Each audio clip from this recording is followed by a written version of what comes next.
on the couch with me right now, I have Dr. David Linzey, and he's going to talk to us a little bit about Pet Poison Prevention Month here in March. So thank you so much for coming. Sure, thanks for having me on. Yes. Yeah, so March is Pet Poison Prevention Month, and we just thought today, on today's segment, we talk a little bit about common toxins and being at an emergency facility. We can kind of go over some of the more common things that we usually see and kind of what to watch for, and precautions you can take at home and things like that. I think that we're trying to highlight those sort of toxins, chemicals, things like that pets can get into. And some of this is regionally tailored to us. We get some interesting sort of things here in the mountains that may not be as common in other areas. But yeah, it's a very important conversation here in the Sure. topic. What kind of things are we talking about? What kind of poisons? So probably by far the most common toxin that we see dogs primarily getting into up here is rat poison. And I think that's a little more prevalent here just because we have a lot of vacation rental homes and cabins and things. They're not occupied year-round, so most folks will put out some sort of rat poison or rat bait, either the blocks or the trays with the pellets. And dogs, for some reason, can find those things. Doesn't matter where they're hiding, but if they're anywhere near accessible, they'll usually find them. And a lot of times people that are coming up to visit the area go into the cabin or rental house or whatever and turn the dog loose, and the dog will make a beeline right for those pellets. So the vast majority of situations when that happens, the owner actually sees it happen and they call us and we instruct them kind of what to do, and we usually do still have them come in to be examined, but rarely do we get dogs that have been exposed to that for several days, and then they usually start to get very, very sick as a result of that, because it can be a fatal exposure. That's probably the most common thing that we deal with, and I guess other areas that may not have as much of a touristy vacation sort of population may not see that as much. And the main thing with that particular toxin is usually to try to evacuate it from the body. So we usually tell folks hydrogen peroxide is something most people have around, and that's a very effective emetic. It makes them vomit, so we just have them give it by mouth, and then usually they'll empty out whatever material they have in their stomach. That has to be within probably an hour to 2 hours of when they got into it. So if you're right there when it happens, then you can do it right away. Much past that, then it's not retrievable at that point, and then we have to treat them with some other medications. And we do usually recommend that they come in and be seen and evaluated and medicated. But most of the time, we have pretty good success with those guys because we can catch it early. So That's good. So now, what if someone doesn't realize that this is out because they're staying in someone's place? What are some symptoms that we need to look for? So most of the rat poisons, and there are some newer ones that don't apply to this, but most of them, the way they kill the mice and the rats is actually they cause them to bleed, almost like a hemophiliac, uncontrollably. And it'll do the same thing to dogs and cats and people even that ingest that chemical. So the most common thing we see is just the dog is just bleeding, and it can be blood in the stool, it can be blood in the vomit, it can be blood in the urine. Sometimes we see nosebleeds. Sometimes they're having respiratory distress and they're actually bleeding in their lungs. So there's a variety of places where that can happen, but that's kind of the main concern with that particular toxin. So. Okay, so we definitely want to make sure that we catch it within 2 hours. Sure. So that it can be treated easily. And best to keep it away from where they can get in it, so maybe higher up so it's not an easily accessible area. Number two, a toxin that we typically see a lot of times is antifreeze poisoning.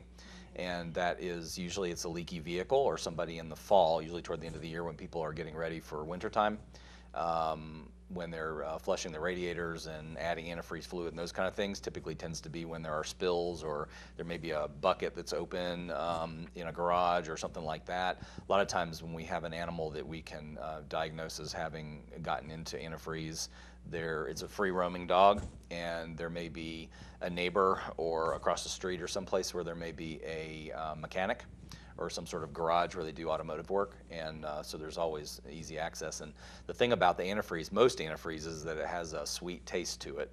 So most dogs, not so much cats again, but most dogs, because dogs are a little less picky about what they eat, once they find this and they taste it, they usually continue to drink it because it tastes good. So And that usually, that chemical specifically causes kidney damage, and they get very sick. So they're usually kind of staggery, almost drunk-like, people call when they say the dog's kind of staggering around as if it's drunk. And that's also a very serious sort of thing, and can be treated in the very, very early stages. But if it gets too far along, then certainly it's difficult to treat, and that can be a terminal or fatal sort of a problem. So. Right. So how would you treat this, and how long of a time period? We try to get them in just as soon as people call, and if the symptoms sound consistent with antifreeze poisoning, then we encourage them to come straight in, whatever the time of the day or night. It's one of those things you can't wait even a couple of hours, because once the kidney damage is done, then there's not a whole lot you can do at that point. So the idea is to treat them appropriately early on before the kidney damage actually happens. So. Okay. And then there are a whole nother list of things, and probably the third thing that we see most commonly are prescription medication exposures. And a lot of times I think we don't even know that that is what happened. A dog or a cat will come in and they'll just be acting a little unusual, and we'll do whatever diagnostics and workup we feel like we need to do to try to arrive at a diagnosis, and sometimes can't. And they're just very bizarre, sometimes neurologic, unusual sort of symptoms. And I wonder how many times those dogs or cats have picked up a pill or somebody's medication that somebody may have inadvertently, dropped. Sometimes with elderly folks in the house that are on multiple medications, and there could be a wide variety of different kinds. Sometimes, pills get dropped. Sometimes containers get spilled. Sometimes they're behind a couch or under a couch or a chair or something like that, and we don't see them. But our pets can locate them.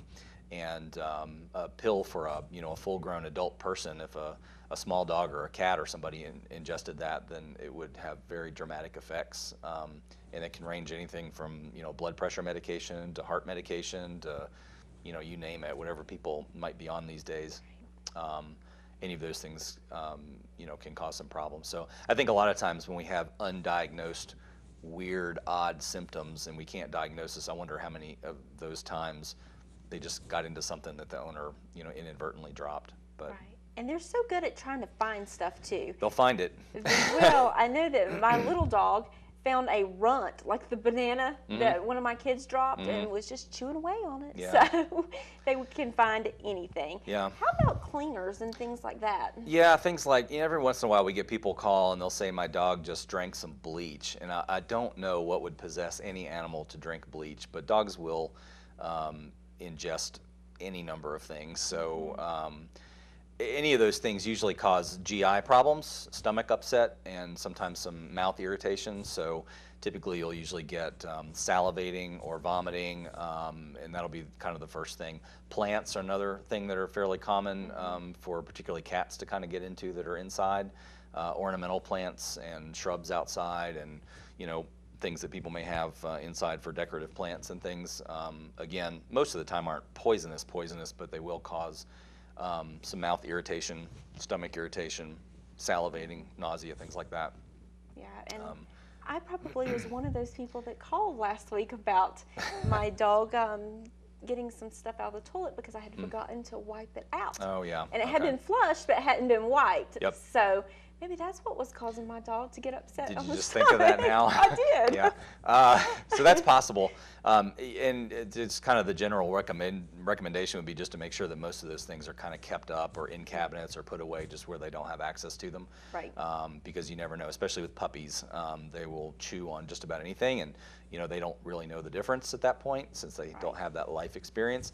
And so anything that's nailed down, and then some things that are nailed down, sometimes they'll sample. So those are all possibilities. Yes. But. So we definitely need to make sure that everything is put up. We watch what they're eating and doing, and some really great points right there. Call us if you have any questions. We usually recommend, if we don't know what they've gotten into, we usually do suggest bringing them in. And like I was saying, we are staffed 24 hours, so there's always somebody there. And I hate to make people wait until like the next day if something happens late in the evening or the afternoon. because sometimes the timing is critical and it's important to kind of get them in. So I wouldn't put it off, you know, depending on what they may have gotten into and the timing and everything. So definitely. So tell everybody where you're located. We are on Highway 105, basically across from Sunrise Grill. And there's somebody there 24 hours a day through the nights and weekends and holidays and whenever. So welcome to call us at any time. Sometimes we can give advice over the phone. More often than not, we'll probably suggest bringing them in because it's hard for us to evaluate things over the phone. And we usually like to have them in to where we can kind of take a look at them and figure out where they are as far as symptoms and those kind of things, and then have a better idea of how to treat them. So definitely. Well, it's always great to have you on the show. You Great. always bring such great points, and thank you so much for coming in today. Great. Thanks for having me. I hope your dog does okay. Yeah, he's okay now. He's Okay. running around, jumping around, and everything else. So Great. But definitely, if you have any questions, or even for a great veterinarian office, definitely Dr. Linzey's office is wonderful over there. I know I've been taking my animals over there, and they have all the answers. And you guys even called me just to check to make sure everybody was follow-up okay. call? Yeah, Yeah. I loved it. We'd like to make sure that everybody's okay after we send them out the door with whatever treatment plan we're going to do. So Yeah, it's great. Good. It's great. So, but we'll be right back with more MT and Live in the Mountains.